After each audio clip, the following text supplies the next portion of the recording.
हरियाणा के मुख्यमंत्री Nayab Singh Saini press conference कर रहे हैं। वे क्या कुछ कह रहे हैं वो आपको सुनाते हैं, सुनिए। हमारे साथ मेरे कैबिनेट के सहयोगी मंत्री किशन रेड्डी जी, कैबिनेट के हमारे दूसरे मंत्री किशन लाल कुमार जी, विपुल गोयल जी और उपस्थित सभी पत्रकार साथियों का हार्दिक स्वागत और अभिनंदन करता हूं। आज की प्रेस वार्ता का विषय देश के यशस्वी प्रधानमंत्री परमादरणीय नरेंद्र मोदी जी का हरियाणा में आगमन को लेकर के है। देश के यशस्वी प्रधानमंत्री आदरणीय नरेंद्र मोदी जी आगामी 14 अप्रैल को हरियाणा की पावन धरा पर पधार रहे हैं। आदरणीय प्रधानमंत्री जी भारत रत्न बाबा साहेब डॉक्टर भीमराव अंबेडकर जी की जयंती पर आयोजित राज्य स्तरीय समारोह में मुख्य अतिथि के रूप में शामिल होंगे और हमें आशीर्वाद देंगे। उनके जैसे कर्मयोगी का हरियाणा के लोगों को आशीर्वाद न केवल हमारी नई पीढ़ी के लिए प्रेरणा का स्रोत है, बल्कि इससे हमारा मनोबल भी ऊंचा होगा। संविधान शिल्पी डॉक्टर भीमराव अंबेडकर जी ने करोड़ों दीन दुखियों तथा पिछड़े भाइयों के जीवन के कल्याण उत्थान के लिए अपना पूरा जीवन समर्पित किया है। उन्होंने संविधान के माध्यम से समाज को एक सूत्र में पिरोकर हमें नया मार्ग दिखाया है। उनके जीवन से नई पीढ़ी को सीख व प्रेरणा देने के उद्देश्य से उनका जयंती समारोह आयोजित किया जा रहा है, क्योंकि हर वर्ष जब से हरियाणा में भारतीय जनता पार्टी की सरकार बनी है, हमारे महापुरुषों के दिवसों को राज्य स्तर के ऊपर मनाने का ये हमें अवसर मिलता है। मैं ऐसे महापुरुष व संत महात्मा हमारी अमूल्य धरोहर हैं, इसलिए हमने संतों और महापुरुषों को उनके संदेश को जन जन तक पहुंचाने के लिए प्रदेश में संत महापुरुष विचार सम्मान एवं प्रसार योजना वो चलाई हुई है। आप सब जानते हैं कि माननीय प्रधानमंत्री नरेंद्र मोदी जी जब भी हरियाणा में आए हैं, उन्होंने हरियाणा प्रदेश के मेरे परिवारजनों के लिए सौगात के पिटारे खोले हैं। मुझे इस बड़ी खुशी का अनुभव कर रहा हूं जब देश के यशस्वी प्रधानमंत्री आदरणीय नरेंद्र मोदी जी भारत रत्न बाबा साहेब अंबेडकर जी की जयंती के अवसर पर हरियाणा में आ रहे हैं, तो माननीय प्रधानमंत्री जी 2 बड़ी परियोजनाओं का उद्घाटन और शिलान्यास भी करेंगे। यमुनानगर में Chaudhary Dinbandhu Chhoturam thermal power plant के 800 मेगावाट की नई इकाई का शिलान्यास आदरणीय प्रधानमंत्री जी के आशीर्वाद कर कमलों से होगा। इस परियोजना पर 7,272 करोड़ रुपए की लागत आएगी। इसके अलावा जो दूसरी बड़ी परियोजना है,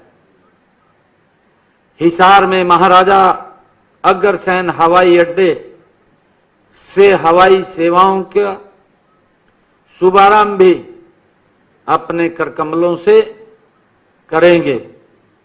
इन दोनों योजनाओं के बारे में मैं थोड़ा आपके बीच में चर्चा करना चाहूंगा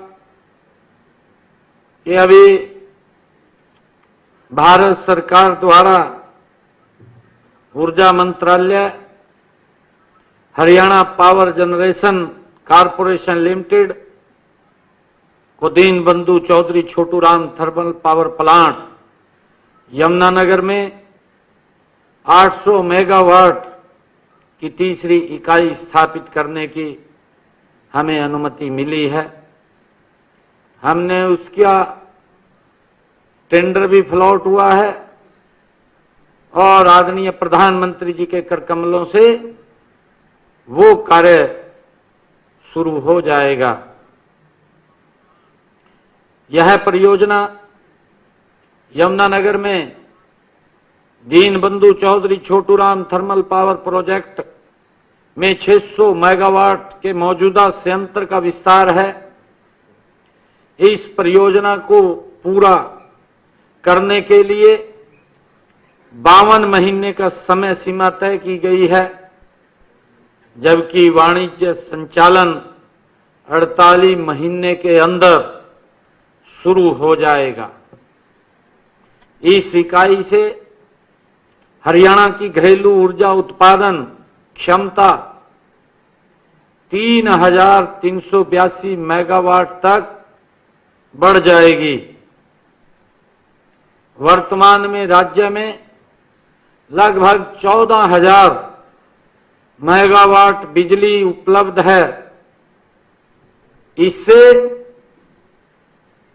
2,582 मेगावाट HPGCL द्वारा उत्पन्न की जाती है।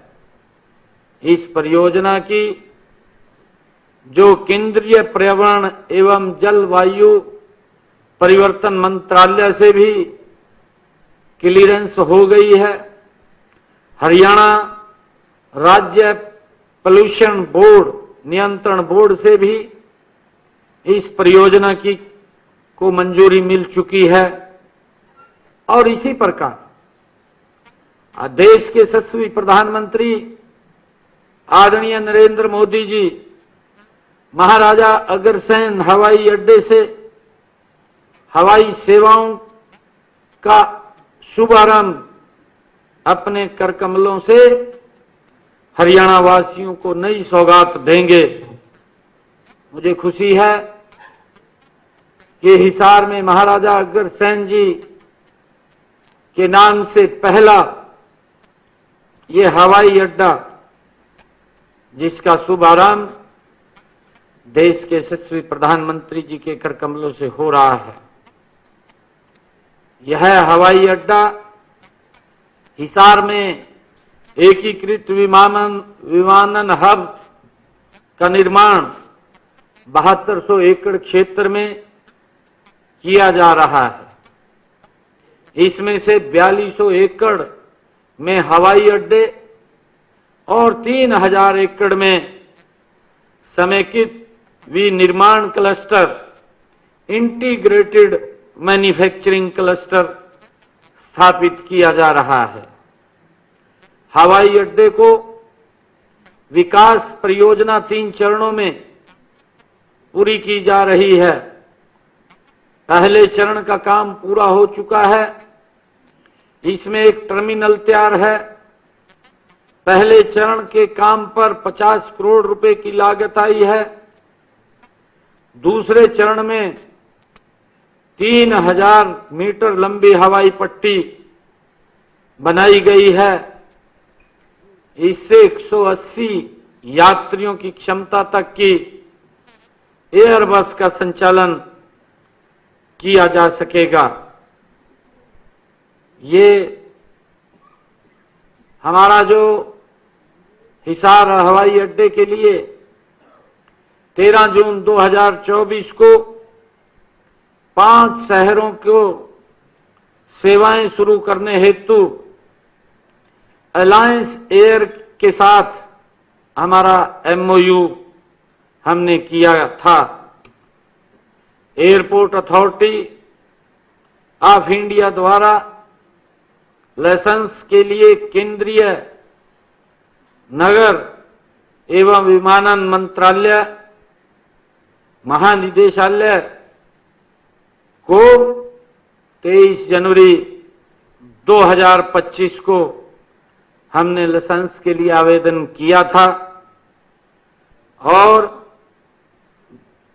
28 फरवरी 2025 को ये हमें दे दिया गया। केंद्रीय नगर विमानन महानिदेशालय ने 13 मार्च 2025 को एयरपोर्ट अथॉरिटी ऑफ इंडिया को लाइसेंस वो जारी कर दिया गया। हमें खुशी है कि हमने अपने 17 मार्च के बजट भाषण में भी हिसार से अयोध्या, जयपुर, चंडीगढ़, अहमदाबाद व जम्मू के लिए हवाई सेवा प्रारंभ करने की घोषणा की थी। महाराजा अग्रसेन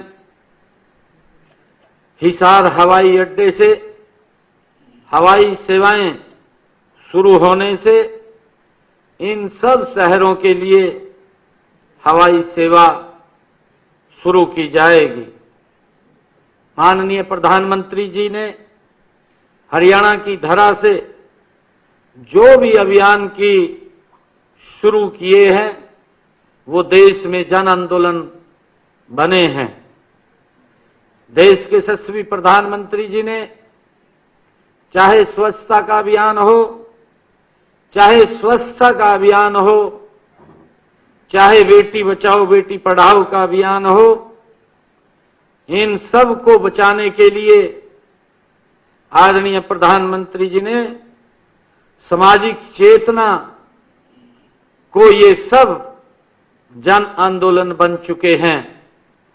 गत दिवस माननीय केंद्रीय जल शक्ति मंत्री CR पाटिल जी ने भी राष्ट्रीय जल शक्ति अभियान कैच द रेन 2025 का शुभारंभ भी हरियाणा की पावन धरा से जल संरक्षण का नया अभियान शुरू किया है। पत्रकार साथियों, क्योंकि पिछले दिनों मैंने अपना बजट प्रस्तुत किया था, मैं बजट के संबंध में भी कुछ चर्चा आप लोगों से आज इस अवसर पर करना चाहता हूं। वित्त वर्ष 2025-26 में का जो ये बजट हरियाणा के हर वर्ग के लोगों की प्राथमिकताओं और आकांक्षाओं का प्रतिबिंब है। मैं इसकी कुछ मुख्य बातों पर फिर से आप सबके बीच में जिक्र करना चाहूंगा। मैंने बजट में अपने संकल्प पत्र के 90 संकल्प इसी वर्ष पूरे करने का संकल्प व्यक्त किया है। अब तक हम संकल्प पत्र के 217 में से 19 वायदों को पूरा कर चुके हैं। 14 वायदे जल्दी ही इसमें जुड़ जाएंगे। हम हरियाणा को भविष्य सक्षम बनाने के लिए डिपार्टमेंट और फ्यूचर नाम से एक नया विभाग भी बनाएंगे। हरियाणा में एआई मिशन की स्थापना करेंगे, जिसकी मैंने बजट भाषण के अंदर कहा था। गुरुग्राम और पंचकुला में हम इसके हब बनाएंगे। हमने अभी विधानसभा के सत्र में नकली बीज व कीटनाशक पर रोक लगाने के लिए एक बिल भी लेकर हम आए हैं। महिला किसानों को डेयरी स्थापित करने हेतु हमने अपने बजट में कहा कि बहनों को 1 लाख रुपए तक का ब्याज मुक्त ऋण देने का काम भी हम करेंगे। हमने ये भी कहा है कि हरियाणा प्रदेश के हर 10 किलोमीटर पर एक नया मॉडल संस्कृत स्कूल खोला जाएगा, जिससे कि हमारे युवाओं को अच्छी और सस्ती एजुकेशन मिल सके। उसको लेकर के हम हर 10 किलोमीटर पर एक संस्कृत मॉडल स्कूल हम खोलने जा रहे हैं। इसी कड़ी में हर जिला में एक राजकीय मॉडल संस्कृत महाविद्यालय, संस्कृत विद्यालय में centre of excellence in sports भी बनाया जाएगा। हर जिले में एक राजकीय मॉडल संस्कृत विद्यालय को centre of excellence in skill बनाया जाएगा। 10वीं से 12वीं के विद्यार्थियों के लिए हर वर्ष हरियाणा मैथ ओलंपियाड आयोजित किया जाएगा। विश्व कौशल ओलंपिक के पदक विजेताओं को 10 लाख रुपए तक नगद पुरस्कार दिया जाएगा। कैंसर के मरीजों के लिए 17 जिलों में डे केयर सेंटर्स खोले जाएंगे। हमने ये भी कहा है कि प्रदेश में एमबीबीएस की सीटें जो पहले 2185 थी, बढ़ा करके 2485 की जाएंगी। हरियाणा में 10 नए आईएमटी विकसित किए जाएंगे। हर जिला में एक जिला एक उत्पाद योजना में 10 नए औद्योगिक क्लस्टर बनाए जाएंगे। गीग वर्कर्स को बीमा सुरक्षा की जाएगी।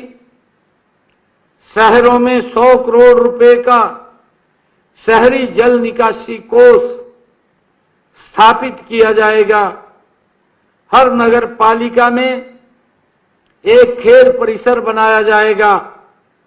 सभी पुराने कचरा स्थलों को 100% साफ किया जाएगा। हर शहर में एक पुराने बाजार को स्मार्ट बाजार के रूप में और हर गांव में एक गली को स्मार्ट गली के रूप में कायाकल्प किया जाएगा। हमने ये भी कहा है कि हरियाणा प्रदेश के अंदर हमारी सरकार ने बिजली उत्पादन में हमारा जो योजना हमने चलाई है, हमारा गांव जगमग गांव, इस योजना के तहत 5877 गांवों में हम 24 घंटे बिजली देने का काम कर रहे हैं। शेष बचे 1376 गांव के लिए एक नई योजना, नई स्कीम हम लेकर के आ रहे हैं, जिससे कि उन गांव में भी हम 24 घंटे बिजली के साथ जोड़ सकें। हमने प्रधानमंत्री सूर्य घर मुफ्त बिजली योजना 31 मार्च 2027 तक हरियाणा प्रदेश में 2,22,000 सोलर रूफटॉप लगाए जाने का लक्ष्य भी रखा है, जिसमें अब तक लगभग 15,000 घरों की छतों के ऊपर ये 2 किलोवाट का सोलर रूफटॉप लगाया गया है। गांव की सड़कों पर, अमृत सरोवरों पर सोलर लाइट लगाई जाएगी। दिव्यांग व्यक्तियों के लिए मुफ्त बस यात्रा प्रदान की जाएगी। गुरुग्राम, नूह जिलों में 10,000 एकड़ पर भूमि पर अंतर्राष्ट्रीय स्तर की अरावली जंगल सफारी बनाई जाएगी। यमुनानगर में फॉरेस्ट रिसर्च इंस्टीट्यूट बनाया जाएगा। लड़कियों के लिए किशोरी योजना सभी 22 जिलों में लागू की जाएगी। ये भी निर्णय हमने किया है।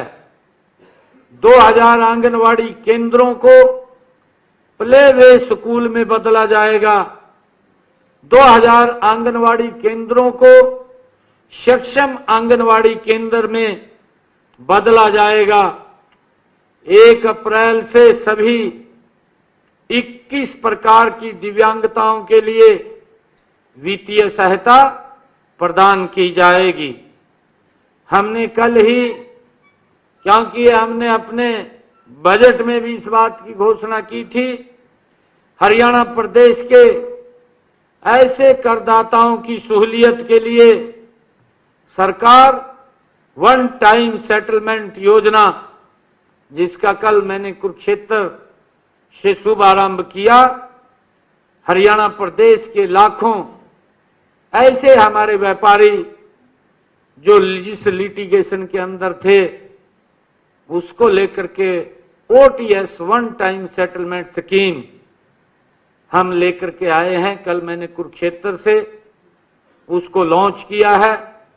180 दिन के लिए ये योजना हमारे व्यापारी भाई इससे जुड़ करके वो पूरा लाभ उठा सकेंगे।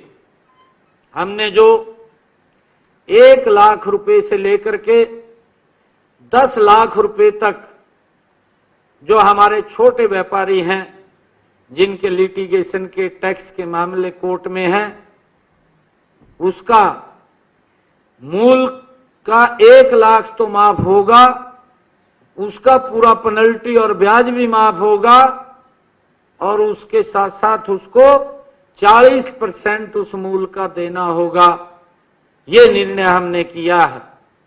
जो व्यापारियों का 10 लाख से लेकर के 10 करोड़ रुपए तक हैं, ऐसे व्यापारियों को इस वन टाइम सेटलमेंट स्कीम के अंदर हम जो सुविधा हम दे रहे हैं कि जो 10 लाख से लेकर के 10 करोड़ रुपए तक के हमारे व्यापारी हैं, उनका पूरा पेनल्टी और ब्याज तो माफ होगा, उस मूल में से भी 50% उसे देना होगा। वो 50% भी हमने माफ किया है। और तीसरी स्कीम जो 10 करोड़ से लेकर के ऊपर की है, ऐसे सब व्यापारियों को हमने पेनल्टी और ब्याज पूर्ण रूप से उसका माफ किया है। बाकी उसने अपना मूल वो देना होगा।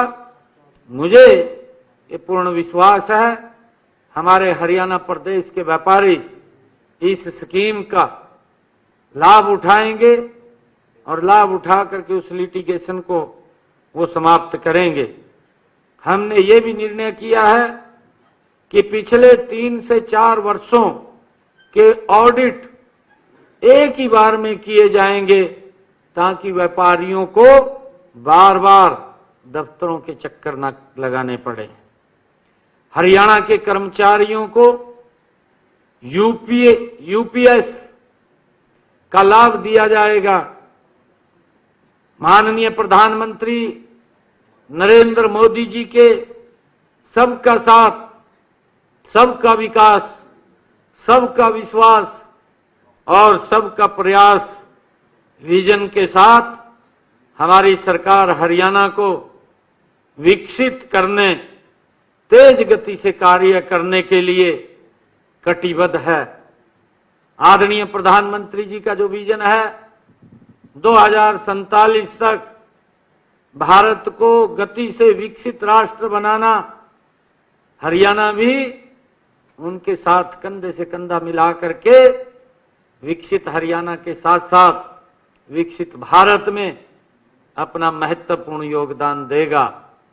मुझे खुशी है 14 अप्रैल को बाबा साहेब, भारत रत्न बाबा साहेब डॉक्टर B.R. अम्बेडकर जी, उनकी जन्म जयंती के अवसर पर बड़ी परियोजनाओं की सौगात और हमारे इस बाबा साहेब को याद करने और हम सब का मार्गदर्शन करने के लिए देश के यशस्वी प्रधानमंत्री आदरणीय नरेंद्र मोदी जी आ रहे हैं। हमारा हरियाणा वासियों का बड़ा सौभाग्य है कि उनका हमें मार्गदर्शन डॉक्टर भीमराव अंबेडकर जी की जयंती के अवसर पर मिलेगा और हरियाणा विकास की मामले में नई ऊंचाइयों के ऊपर जाएगा। बहुत बहुत धन्यवाद। ये अभी बता देंगे आपको, क्योंकि दो बड़ी परियोजनाएं हैं, हिसार और यमुनानगर। सर ये जो दोनों जगह भी हो सकता है। नहीं, अभी बताएंगे आपको, मैं तो अपनी तरफ से कह रहा हूं। ये हिसार में पहले आएंगे, यमुनानगर में पहले आएंगे? ये पूरी की पूरी आपको जानकारी हम देंगे जी। डिमांड में कुछ डिफरेंस रहेगा? नहीं, देखिए आने वाले समय के अंदर हम सब बिजली के ऊपर आधारित हो रहे हैं। आज आप देख रहे हैं इलेक्ट्रिक बसें भी आ गई हैं, इलेक्ट्रिक कारें आ गई हैं, इलेक्ट्रिक स्कूटर आ गए हैं और जितनी कंजम्पशन लगातार बढ़ रही है इलेक्ट्रिक ट्रेन चल रही है आपके सामने, सारा का सारा बिजली के ऊपर हो रहा है। ये हम आने वाले समय के अंदर और गति से बिजली की ज्यादा खपत होगी, क्योंकि उसी के ऊपर आधारित है। डीजल पेट्रोल के ऊपर तो कम हम आधारित होंगे, ज्यादा तो बिजली के ऊपर आधारित होंगे। तो पहले ही हम उस बिजली के अंदर आत्मनिर्भर हो जाएं, क्योंकि ये हमारा जो एक थर्मल पावर 800 मेगावाट का जिसका शिलान्यास कर रहे हैं, इसके साथ साथ हमने पानीपत के अंदर भी उसकी DPR तैयार कर रहे हैं। वहां पर भी अलग से 2 यूनिट का निर्माण वहां होगा और खेतड़ के अंदर भी होगा, क्योंकि आने वाले समय के अंदर बिजली के ऊपर ही हम आधारित हैं। मेन तो बिजली के ऊपर चलेगा। और मैं यही आग्रह हम कर रहे हैं कि जब हमारे पास बिजली पूर्ण है तभी हम 24 घंटे गांव के अंदर भी बिजली उपलब्ध करा रहे हैं। शहर गांव के अंदर ये हरियाणा नहीं तो आप देख रहे हैं राजनीति की भेंट चढ़ता रहता था। आश्वासन तो लोग देते थे कि हम बिजली 24 घंटे देंगे, परंतु नहीं दे पाते थे। ना नीति थी, ना योजना थी, कुछ भी नहीं था। परंतु पिछले 10 वर्षों के अंदर मोदी जी के नेतृत्व के अंदर हमने पूरे हरियाणा के अंदर जो मैंने बताया है कि लगभग 1362 के करीब में ऐसे गांव हैं जिनमें हम 24 घंटे बिजली नहीं दे पा रहे, और वो भी हमने जो पैरामीटर्स तय किए थे, हम ग्रामीण लोगों से को बातचीत करके उनसे वार्तालाप करके उनके अंदर भी 24 घंटे बिजली देना चाहते हैं। हरियाणा का एक भी कोई गांव 24 घंटे बिजली से ना जुड़े ऐसा नहीं होगा। हम उसके लिए लगे हुए हैं। हमने गांव के लोगों से भी कहा है कि आप आगे निकल करके आए, इसमें सहयोग करें, क्योंकि आने वाला समय ये बिजली के ऊपर है। घर के अंदर भी अगर हम देखें सारा का सारा काम बिजली के ऊपर हो गया। अगर मसाला भी कूटना है वो भी तो बिजली के ऊपर कूट रहे। अगर रोटी भी पकानी है आजकल तो तवा भी बिजली वाला है, क्या है, सारा ही बिजली के ऊपर हो गया।